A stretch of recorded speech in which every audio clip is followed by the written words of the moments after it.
حضور نے فرمایا ایک بندہ گناہ کرتا تھا پھر اس نے توبہ کر لی،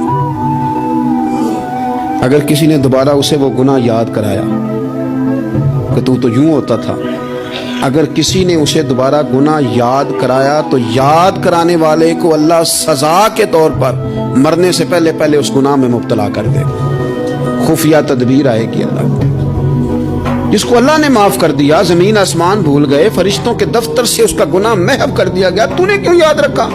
لیکن ہمارے دل اس طرح کے ہیں، خیر کی خبریں نہیں دیتے ہم خیر کی خبر نہیں دیتے، مثبت بات نہیں کرتے، ہمارے رویے دوسروں کے بارے میں سخت ہیں۔ یعنی بہو سے داماد سے اختلاف ہو گیا، پھر اس نے معافی مانگ لی، پھر ہم نے معاف کر دیا، پھر ایک سال کے بعد دوبارہ لڑائی ہوئی تو پچھلی بات دوبارہ یاد کرنی چاہیے تھی، اس کی تو معافی دے دی تھی آپ نے، لیکن آپ نے پھر یاد کر لی وہ بات۔ اس کا مطلب ہے آپ نے صلح کی تھی، دل صاف نہیں کیا تھا۔